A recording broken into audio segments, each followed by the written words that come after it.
When we first moved in, we were trying to figure out like what kind of house this was, and it inherently just immediately felt like a tree house. You really are like amongst the trees. It's truly just like nestled in nature, and the house itself just like feels like this storied, character-filled space that we just really have grown to love.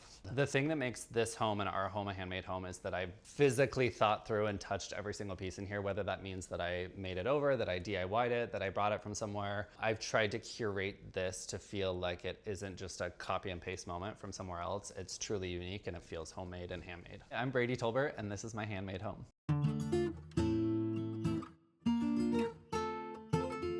I did go to school for architecture originally, and then I ended up getting an internship in DC with Frank Gehry, and so that kind of just snowballed into the design world, and from there I got a job offer in LA working for a Beverly Hills designer, and then one thing after another, and here I am now. I live with my partner Jason. He's a private chef, so he kind of runs the kitchen, and then I kind of run everywhere else in the house, which doesn't sound totally fair, but it works out for us. When you come into our house, you'll notice that it immediately opens up to the entire space. So by creating like a landing space here, it creates a moment of an entryway. It's a place to throw our keys. There's actually a lot of storage, which is really, really helpful. And there's always a place for last looks, which is always helpful for me. When we first moved in, it was very, very dark. So we ended up painting everything white and it completely transformed the space. It opened it up, it made it feel so much brighter. There's windows all across the corner wall, so it constantly makes it feel like it's a bigger space. You feel like you're outside while you're inside, and you look out over the tops of the trees and it's such like a magical place. It just feels like this huge, open, bright, inviting space to be in, which I love. One of my favorite parts of this room is this massive sofa. It's like a 16, 17 foot sofa and it's so comfortable. And I also love that like we can have friends over and everybody can kind of just like hang out and chill here and not feel like you're on top of each other. I'm 6'2", by the way. So like if I lay down, you could fit me, another 6'2" person and another 6'2" person. And then to, again, soften things up and to make it be extremely comfortable and extremely wearable, I just did it in like a rough linen so that we can, you know, take the covers off, throw them in the wash and not have to worry about somebody spilling on it. Because it's a white sofa, which a lot of people are like, what's wrong with you? You have a white sofa in your space. But we spill on it, accidents happen and it's totally fine. And I love that we can just like take it off, throw it in, and then, you know, it kind of gets better and better with age. I stuck to a neutral color palette, whites and creams, every single wood tone. There's no wood tone I don't love. And then a lot of like rust, oranges, greens. I wanted to feel like this neutral kind of home base that always feels like anybody's welcome in and they can come and hang out and not have to worry about anything. I just love mixing a lot of different eras and styles into one space. I love a lot of vintage pieces. So you'll have, you know, something from the 70s, something from the 60s, something from the 50s, something from yesterday that I got at Target or wherever. And I think it adds so much character and life to a space to mix different eras. Additionally, I always love mixing materials. So you mix that with, again, some different wood finishes and you can create this really layered environment versus something that feels flat. The pieces that you bring into your home shouldn't just feel like you ripped them out of a catalog, threw them in there and called it a day. For me, it's much more about curating this space that truly feels like an extension of you. And I think that the living room kind of embodies that. There's just a lot of texture, a lot of different surfaces, a lot of different materials that, you know, feel like it's a curation of the things that I love. And because it's a living room, but also a family room for us where we're hanging out, I knew that we had to have a TV because we're TV people, but I also wanted to hide it. So we got this TV, which is called the Frame TV. But then to, again, hide it even further, I mixed it into this big gallery wall. I love to collect art from all different artists. This one I DIY'd one night, late night. It's actually like falling off the canvas, but you know what, it works and I love it. So I'm a big believer in DIYs and gallery walls. Moving from the living room, you walk immediately into the dining room. So again, I kept it really neutral, but one of the things that I did here that I actually love doing is mixing and matching furniture. This is again like a 60s chair. That's like an old 1930s schoolhouse chair. This is actually a brand new chair. So I'm always of the mantra of like mixing and matching from different eras, from different styles, and kind of making it yourself. So the dining room, metaphorically, it says everybody kind of has a seat at the table. There's not one chair that doesn't really belong, and I kind of like that, you know, it tells that story. There's like all these different styles of chairs that work at the same table, and I think that that's just the same kind of ethos that I have for life, is that there's always room for everybody at the table. And then you'll notice here that this is the same white oak trim that we carried into the living room. Again, I wanted to have the spaces somewhat speak to each other. And once everything was white in the living room, it definitely needed that like touch of warmth in the wood. So I brought it into both spaces and it cohesively kind of tells the same story. All right, then moving upstairs, originally when we first moved in, this whole hallway had really dated floors. They were orange, they were laminate, they weren't good.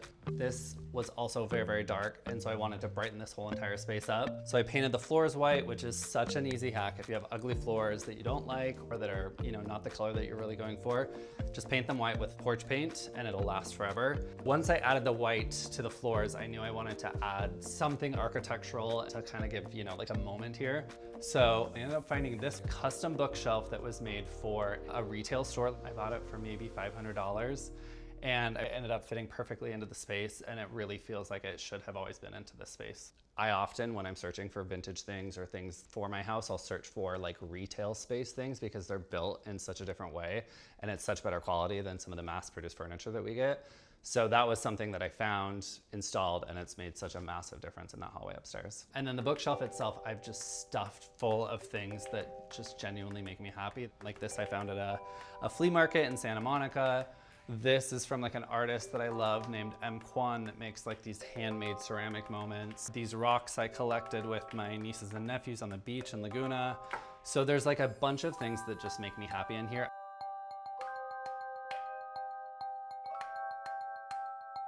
Another thing that I love is this bowl of Polaroids. Anytime somebody comes over to our house, we end up taking Polaroids and then we just like throw it in the bowl, and it just is like this ongoing scrapbook for us, and we have so much fun with it. At the end of our hallway, this was another moment that was kind of just like empty before, and I knew I wanted to do something, so found this like insane like curved swirly spiral lamp. It makes me so happy every time I see it because it's just like quirky and weird and it looks like it should be in Dr. Seuss. And then this leads directly into my office space, which is where I spend a lot of my time.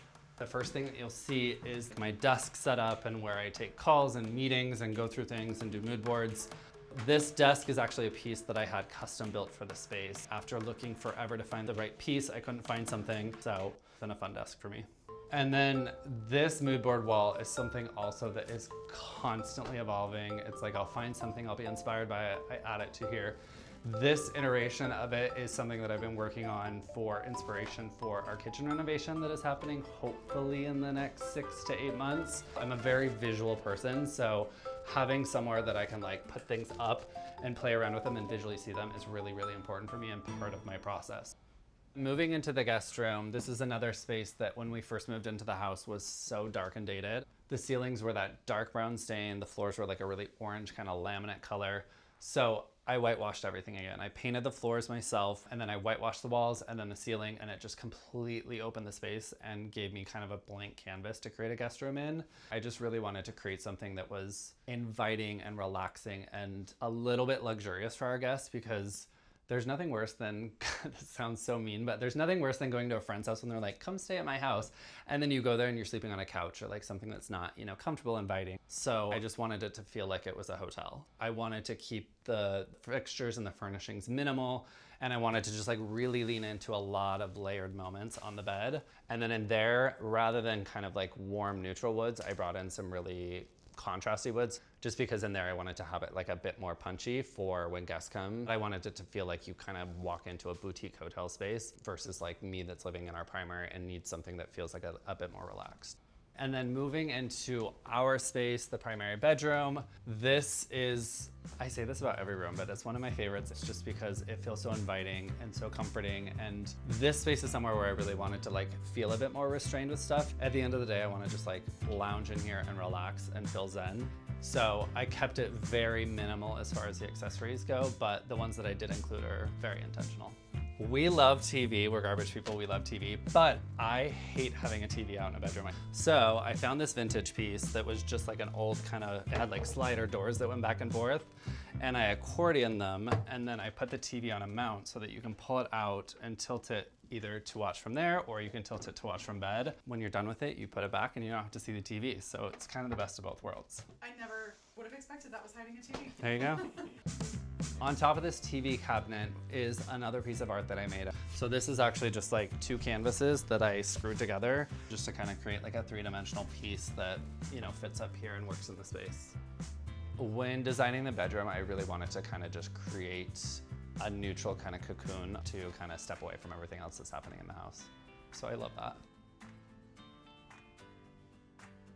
So then moving into our backyard space, which is also another reason why we fell in love with this space. It looks pretty manicured now, but when we first moved into it, it was completely overgrown, but it had so much mature vegetation that typically you would pay a fortune for. And because we just took some time to clean it up and invest in it, now we have this living, hanging out space, which is so nice. In California, you truly can create additional living space in your backyard or your side yard or your front yard because the weather here is just nice the majority of the year. So it's like such a miss to not just extend your living space. This is one of my favorite pieces as well that we have. It was sitting out in somebody's backyard, completely rusted out like this, which is what I loved. And I found it, we brought it out here, and it's just been such a game changer for the space. I also strung up these party lights, which is such an easy way to add instant ambiance to create such a nice, almost like, you know, little cocoon that you can hang out in, especially when the sun goes down. Moving from the outdoor living space up into this kind of little elevated dining area that I created. When we first moved in, it was actually all brick, which you can see underneath here. It's still like the red brick, and the red brick wasn't doing it for me. So I just got bags of gravel, poured them all over, and it instantly kind of transformed the space and gave it like a new look. And then rather than stringing lights here, I just added these like huge overscale hurricane lanterns going all the way up the steps, which gives kind of a pathway and an entrance up here, but also at night when they come on, it's just like so inviting. We love entertaining people. I love making drinks. I love having people over. I love curating the playlist. He loves cooking. So bringing that again outside is another, you know, way that we can just really enjoy the space together. I want something to feel like it has a story, like it has a journey that it's been through. Really leaning into design and what works for you can create such a special space for you to live in. To me, a space is never truly done. To me, a space always like will evolve. Just like as a human, you're never truly like finished evolving and changing, and I think your space should kind of do the same. Thank you for stopping by. This house has truly been a space that's inspired me, and I will continue to be inspired by it, and I hope that you take one little piece of that and find some inspiration for your own home. Like this video and subscribe to Handmade for more home tours just like this.